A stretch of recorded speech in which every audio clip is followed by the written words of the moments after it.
Hello. Hi. How are you? I'm great. Happy to be here in this shed, this very like a virtual shed with you.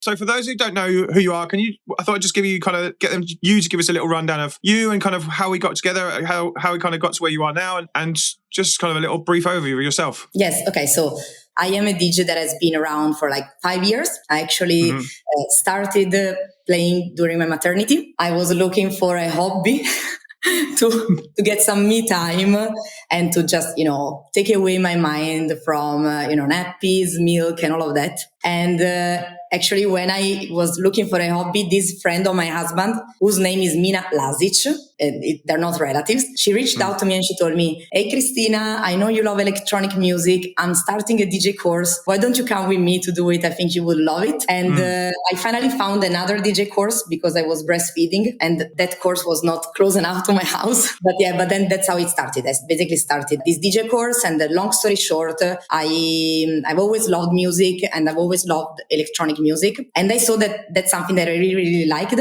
So when I had to go back to full-time work after the maternity, I decided to not give up on music and actually, to push as much as I could on that. And 5 years after, I'm here with some music that has released, some international gigs, and me doing 2 parallel careers and trying to survive among it all. So obviously, at the beginning of 2021, we started working together. You joined the Artist Blueprint on my first ever version of the Artist Blueprint. And thank you very much for joining us. And just going to kind of ask, do you remember what your motivation was for joining it? And let's talk about that just quickly. Yeah, of course. I joined the course. I remember we had a call before me joining officially the course because I was in that moment where I was like, I am a bit stuck.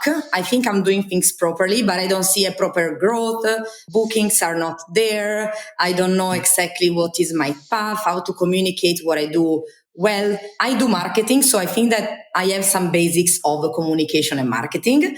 So that clearly helps, but I still needed some motivation, some understanding of how some things work. And that's why I reached out to you. And I think it was super, super useful to do the course.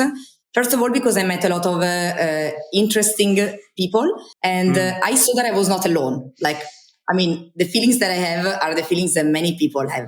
So many people need a boost. Could be just, from a technical perspective, from a process perspective, or just a psychological perspective. And so I found that kind of a safe space in the course, like people in my same condition that needed to support each other.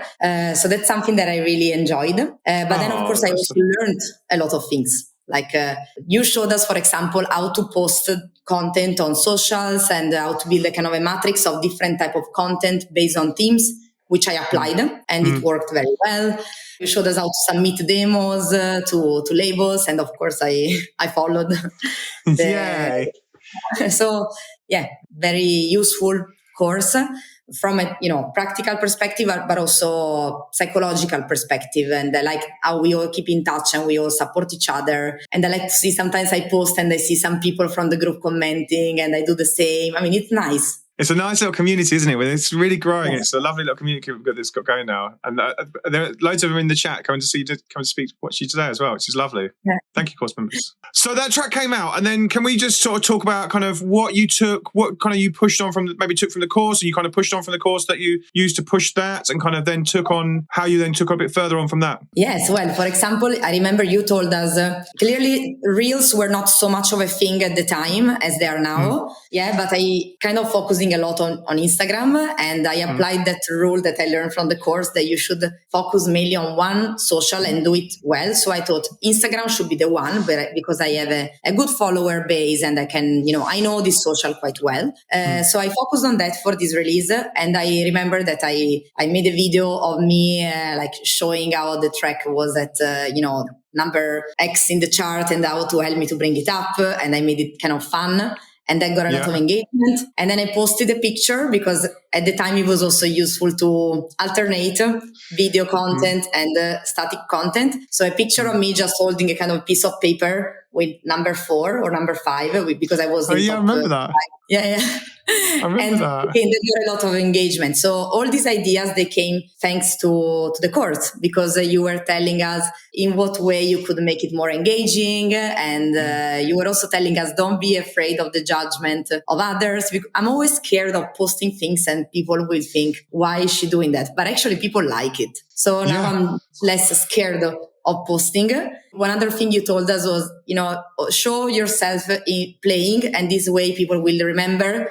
Promoters will remember you're actually a DJ and they will book you more. So I started showing videos of myself playing, and that, helped boosting my social and also boosting the kind of, booking part and all of that. That's like wicked. Then you start as well your vinyl select series, which you do on, now exactly. do on Reels. That's another thing that it came also thanks to the course. So if you see behind me, there is this kind of light. Yeah. Because I'm remaking this table. I'm actually getting a custom DJ table. Once it's ready, I'm going to start it again. So I have my turntables and a mixer, and I have created this kind of vinyl pick of the week format, where basically I explore labels that I like, mainly vinyl only labels, or producers that I like. So I would show videos. Of course, now reels are very short. So I would show parts of videos on me performing and playing on vinyl music from these specific labels or specific artists. One thing that I want to say is when it comes to vinyls, I like a lot the vibe from Eastern Europe, like Romanian minimal, that style. So it's mainly that kind of vibe in my vinyl pick of the week series. But I have to say that also helped a lot. Just as an example, I actually started posting about this label called Bondage Music. They are label from Germany, very respected. They released a lot of artists I love, like NTFO, Mihai Popoviciu, just to name a couple.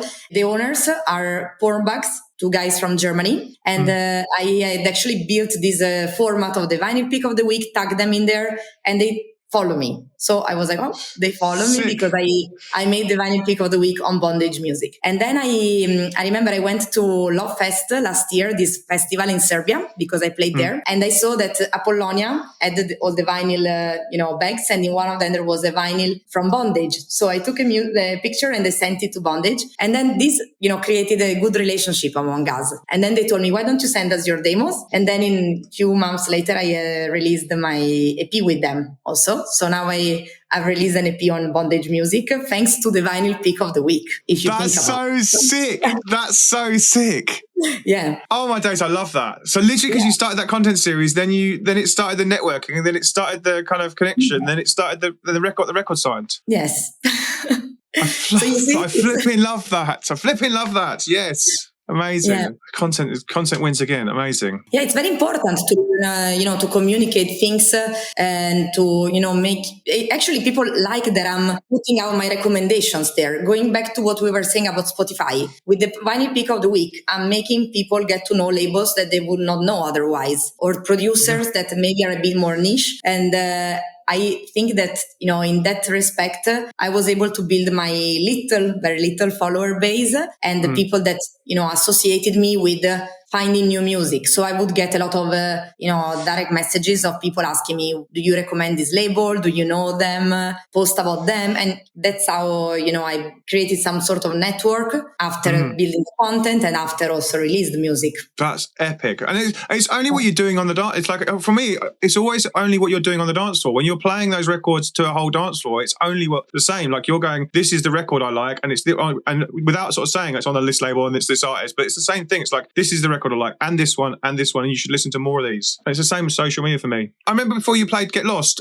you jumped back into the weekly group calls from the course, and we chatted about your content and how you were going to how you could basically maximize that exposure. Did that actually help you, and did those kind of calls help you? Yeah, I mean, for example, I remember that you gave us this 10 days real challenge. Yeah, but I mean, you were right, because TikTok is a thing now. And you told us you need to build more reels, like you do the 10 reels challenge. And I don't know if I did 10, but I definitely invested on reels, and it helped a lot because I saw that I continued growing organically. While a lot of people that have not done reels, even if they have like 150,000 followers, their engagement has gone down massively. So, these kind of tips are super useful. And then some of the tips that you post on your social are very useful for me also build my self-confidence. Like, don't give up, just, post videos of you playing, even, why not posting even older content and in a different format? So that's something that I've also done. So yeah, definitely useful to have that support. Obviously, we've kind of covered your music now. We covered you. Obviously, we covered that you're a part of my course. I'm just going to ask you if you could kind of sum up how the course was for you, and kind of like the main takeaways you got from it, and the kind of how it's helped you along the way. Yeah. So the takeaways are 3. One is about the technical stuff. Like, I've learned a lot about things that I didn't know. For example, how to build a reel, or how to use Hip Edit, or how to submit demos. These are technical skills that I didn't have because I was not in this industry before. Okay, I worked in music publishing, but not as an artist. So the technical part is very important.